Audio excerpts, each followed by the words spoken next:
तो हमने कौन सा चैप्टर स्टार्ट कर दिया है, एसिड बेस टाइट्रेशन स्टार्ट कर दिया है, राइट। अब एसिड बेस टाइट्रेशन में मैंने कौन सा क्वेश्चन स्टार्ट कर दिया था, write down the theories of acid base, ये स्टार्ट कर दिया था। एसिड बेस की थ्योरीज का मतलब अलग अलग साइंटिस्ट ने बताया कि एसिड और बेस किस किसे कहते हैं, एसिड किसे कहते हैं, बेस किसे कहते हैं, तो अलग अलग साइंटिस्ट ने अलग अलग थ्योरीज दी। तो मैंने आपको कौन सी आर्हेनियस थ्योरी पिछले वीडियो में कवर करवा दी है, आप डिस्क्रिप्शन बॉक्स में लिंक दे रखा है, उसको देख लीजिए। और ये जो मैं पढ़ा रही हूँ इसका भी नोट्स आपको अवेलेबल हो जाएगा डिस्क्रिप्शन बॉक्स में, आप सिर्फ यहाँ पे समझिए। तो ये टोटल 6 थ्योरीज हैं अपनी आर्हेनियस थ्योरी जो मैंने कवर करवा दी है। आज अपन कौन सी पढ़ेंगे, ब्रॉन्स्टेड लॉरी थ्योरी पढ़ेंगे, राइट, और लेविस थ्योरी। ये 3 थ्योरी बहुत इंपॉर्टेंट है, आर्हेनियस थ्योरी, ब्रॉन्स्टेड लॉरी और लेविस थ्योरी।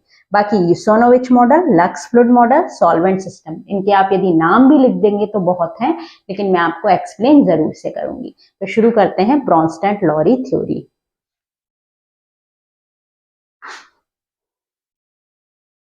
चलिए जी, हम शुरू करते हैं कि ब्रॉन्स्टेड लॉरी थ्योरी के अकॉर्डिंग एसिड और बेस होता क्या है, राइट। तो अब देखिए, ब्रॉन्स्टेड लॉरी थ्योरी के अकॉर्डिंग एसिड क्या होता है, ऐसे कंपाउंड्स जो कि प्रोटॉन का डोनेशन करें, यानी प्रोटॉन देते हैं, यानी ऐसे कंपाउंड्स जो डोनेट करते हैं प्रोटॉन का। प्रोटॉन क्या है, H+, जैसे मान लो HCl है, HCl के पास क्या है, H+ और Cl- है, ठीक है। तो ये क्या दे सकता है, H+ दे सकता है। तो जो भी कंपाउंड, जो भी सब्सटेंस H+ देता है वो तो क्या होता है, एसिड होता है।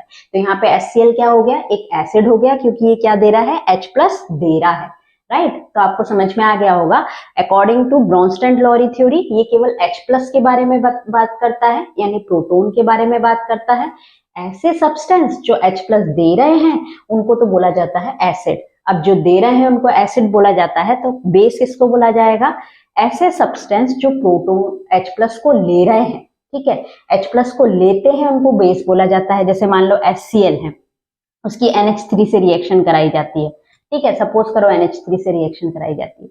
या फिर हम फर्स्ट एग्जांपल हमें यही देख लेते हैं, H+ जो दे रहा है वो तो एसिड हो गया, यहाँ पे रिएक्शन में एसिड किसकी, HCl किसकी तरह बिहेव कर रहा है, एसिड की तरह बिहेव कर रहा है। जबकि H2O क्या कर रहा है, उस H+ को ले रहा है और H3O+ बना रहा है। तो ये किसकी तरह बिहेव कर रहा है, बेस की तरह, क्योंकि जो H+ लेता है वो बेस की तरह बिहेव करता है। अब आप यहाँ ये कंफ्यूज मत हो जाइएगा कि H2O है वो एसिड की तरह बिहेव करता है या बेस की तरह बिहेव करता है या फिर न्यूट्रल होता है। तो ये डिपेंड होता है कि सामने कौन है।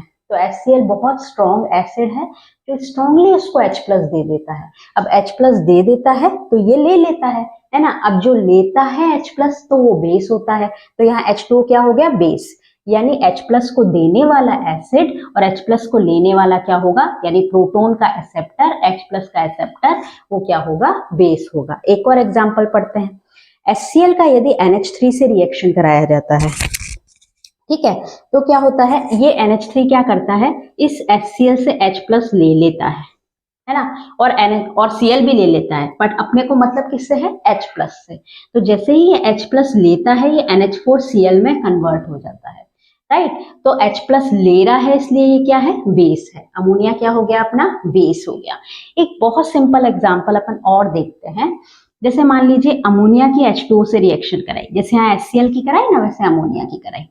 तो अमोनिया की प्रॉपर्टी क्या होती है कि ये H+ लेता है, ठीक है। अब ये इससे यदि H+ लेता है तो जो भी कंपाउंड या सब्सटेंस H+ लेता है वो कैसे बिहेव करेगा, बेस की तरह बिहेव करेगा। और जो H+ देता है वो कैसे बिहेव करेगा, एसिड की तरह। तो H2O यहाँ पे कैसे बिहेव करेगा, एसिड की तरह बिहेव करेगा। वाटर एसिड और बेस दोनों की तरह बिहेव कर सकता है, डिपेंड होगा कि उसके सामने कौन है, ठीक है। ये अपन आगे पढ़ेंगे, बट यहाँ याद रखिए कि H2O एक एसिड की तरह बिहेव कर रहा है, क्योंकि ये H+ दे रहा है, तो जो देता है वो एसिड हो गया। तो अब देखिए, NH3 ने तो इस वाटर मॉलिक्यूल से H+ ले लिया और किस में कन्वर्ट हो गया, NH4+ में, यानी अमोनियम आयन में कन्वर्ट हो गया, ठीक है। अब देखिए, अमोनियम आयन के पास एक्सेस ऑफ H+ है, तो अब इसकी प्रॉपर्टी क्या है, H+ देने की। यहाँ तो इस अमोनिया की प्रॉपर्टी तो क्या थी, इसको क्या बोला जाता है, अमोनिया। इसकी H+ लेने की प्रॉपर्टी थी, बट यहाँ इस अमोनियम आयन की प्रॉपर्टी क्या है, H प्लस देने की प्रॉपर्टी, क्योंकि इसके पास एक H एक्स्ट्रा आ गया है। तो अब देने वाला H प्लस देने वाला क्या होता है, एसिड होता है। ये लेने वाला था इसलिए ये क्या है, बेस है। तो इस बेस ने जब एक H प्लस लिया तो क्या बना दिया, एसिड बना दिया। सिंपल सी बात है, इस बेस ने जब एक H प्लस ले लिया तो NH4 प्लस बना लिया, वो एक एसिड है, तो ये इसका कॉन्जुगेट एसिड हो गया, राइट। ऐसे ही H2O एसिड की तरह बिहेव कर रहा है, मतलब H प्लस दे रहा है ना, H प्लस दे देगा तो एक, अब H2O में क्या होता है, H प्लस और OH माइनस। अब इसने H प्लस दे दिया तो क्या बचा, OH माइनस बच गया। OH माइनस तो हम सबको पता है क्या है, बेस है। तो यानी H2O यहाँ तो एसिड की तरह बिहेव कर रहा है, पर जैसे ही ये एक H प्लस दे देता है, ये किस में कन्वर्ट हो जाता है, बेस में। तो ये इसका कॉन्जुगेट क्या है, बेस। तो हमेशा ब्रोंस्टेड-लोरी थ्योरी में जो बेस और एसिड प्रेजेंट होते हैं वो कॉन्जुगेट फॉर्म में प्रेजेंट होते हैं। मतलब ये यदि यहाँ पे बेस है तो आगे जाके अगर ये एक प्रोटॉन को एक्सेप्ट करके एसिड में कन्वर्ट हो जाएगा। ये यदि एसिड है तो एक प्रोटॉन देके बेस में कन्वर्ट हो जाएगा। तो ये तो इसका कॉन्जुगेट हो गया और ये इसका कॉन्जुगेट हो गया। तो आई होप आपको ये क्लियर हो गया होगा कि ब्रोंस्टेड-लोरी थ्योरी में एसिड किसको बोला जाता है और बेस किसको बोला जाता है, राइट। अब अपन पढ़ेंगे इसकी लिमिटेशंस। देखिएगा जरा, लॉरी ब्रोंस्टेड थ्योरी की लिमिटेशंस क्या है, ठीक है। लिमिटेशंस क्या है, मतलब ये किन किन चीजों को एक्सप्लेन नहीं कर सकता। पहली चीज, यदि मान लीजिए किसी सब्सटेंस में H है ही नहीं, मैंने आपको बताया लॉरी ब्रोंस्टेड क्या बताता है, जो सब्सटेंस H प्लस देते हैं वो एसिड है, जो लेते हैं वो बेस है, यानी ये केवल H प्लस पे डिपेंड है। तो जिन सब्सटेंस में है ना, जिन कंपाउंड्स में H प्लस है ही नहीं, उनके बारे में ये नहीं बता पाएगा कि वो एसिड है कि base. For example SO2 and BF3, ये दोनों एसिड होते हैं, बट यहाँ समझने की जरूरत नहीं है कि ये कैसे एसिड होते हैं, वो मैं आपको बाद में बताऊंगी। लेकिन ये दोनों एसिड होते हैं, बट इसको ब्रोंस्टेड-लोरी थ्योरी समझा नहीं सकती है, क्योंकि इसमें H प्लस नहीं है, राइट। तो ये हो गई एक, तो यानी एप्रोटिक सॉल्वेंट जिनमें H प्लस नहीं है उसको ये एक्सप्लेन नहीं कर सकती है। सेकेंड चीज, एक्सप्लेन ये केवल उन्हीं जगह पे एक्सप्लेन कर पाएगी जहां पर कॉन्जुगेट एसिड और बेस बनते हैं। अभी मैंने आपको बताया कॉन्जुगेट एसिड बेस क्या होते हैं। अमोनिया मान लो वाटर से रिएक्ट करता है, तो अमोनिया, ये जो अमोनिया है अपना, वाटर से एक H प्लस लेता है, तो ये किसकी तरह बिहेव करता है, एज ए बेस। जो भी H प्लस लेता है वो कैसे बिहेव करेगा, बेस की तरह। अभी H प्लस लेके किस में कन्वर्ट हो जाता है, अमोनियम आयन में, लेकिन अमोनियम आयन के पास एक H प्लस ज्यादा है और ये दे सकता है, यानी अब ये देने की प्रॉपर्टी रखता है, इसीलिए एसिड की तरह बिहेव करता है, इसीलिए ये एसिड की तरह बिहेव करता है। तो ये यहाँ पे बेस और एसिड कॉन्जुगेट में हो गए, यानी ये तो बेस है अमोनिया, लेकिन जब इसने एक H प्लस ले लिया तो इसने अपना कॉन्जुगेट एसिड बना दिया। तो यानी कि ये थ्योरी केवल कॉन्जुगेट एसिड बेस को ही एक्सप्लेन कर पाती है और एसिड बेस को एक्सप्लेन नहीं कर पाती है। थर्ड पॉइंट, एक आपको इंपॉर्टेंट पॉइंट बताती हूँ, एम्फोटेरिक सब्सटेंस।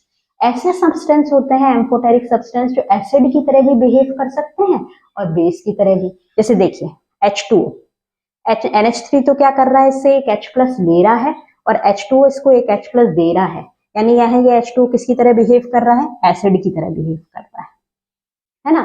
ये इस बात पर डिपेंड है कि उसके साथ वाला क्या है। तो यहाँ तो ये एसिड की तरह बिहेव करने लग गया, बट मान लो इसकी रिएक्शन HCl से करा दी जाती है, फिर ये क्या करेगा, अभी तो देखो ये दे रहा है तो लेकिन यहाँ पे यदि इसकी HCl एसिड से रिएक्शन करा दी, HCl से रिएक्शन कराएंगे तो ये लेने लग जाएगा, एक H प्लस लेके ये H3O प्लस में कन्वर्ट हो जाएगा। तो ले रहा है, इसका मतलब ये यहाँ पे बेस की तरह एक्ट कर रहा है, यहाँ पे एसिड की तरह एक्ट कर रहा है। यानी कोई सब्सटेंस यदि एसिड की तरह भी एक्ट कर सकता है, बेस की तरह भी एक्ट कर सकता है, जैसे वाटर मॉलिक्यूल, तो उनको बोला जाता है एम्फोटेरिक सब्सटेंस। याद रखिएगा, कभी कॉम्पिटिटिव एग्जाम में भी पूछा जा सकता है। ऐसे सब्सटेंस जो एसिड की तरह भी बिहेव कर सकते हैं और बेस की तरह भी बिहेव कर सकते हैं, राइट। लेकिन एक और वर्ड है एम्फीप्रोटिक। एम्फीप्रोटिक का मतलब ऐसे सब्सटेंस जो प्रोटॉन दे भी सकते हैं, ले भी सकते हैं, जैसे वाटर मॉलिक्यूल। मैंने आपको बताया यहाँ पे अभी एम्फीप्रोटिक है ये, एम्फोटेरिक तो है ही सही, एसिड की तरह भी बिहेव करता है, बेस की तरह भी, और एम्फीप्रोटिक भी है। एम्फीप्रोटिक मतलब ये प्रोटॉन दे भी सकता है, यहाँ पे एसिड की तरह बिहेव कर रहा है, प्रोटॉन दे रहा है, और प्रोटॉन ले भी सकता है, यहाँ बेस की तरह बिहेव कर रहा है इसलिए प्रोटॉन ले भी सकता है। तो ऐसे सब्सटेंस जो प्रोटॉन दे भी सकते हैं, ले भी सकते हैं, उनको बोला जाता है एम्फीप्रोटिक सब्सटेंस। ठीक है, एम्फीप्रोटिक नेचर होता है इनको। तो आई होप आपको तीन चीजें क्लियर हो गई होंगी। First, definition of Bronsted-lorry theory, second, limitations, और एम्फोटेरिक और एम्फीप्रोटिक क्या होता है।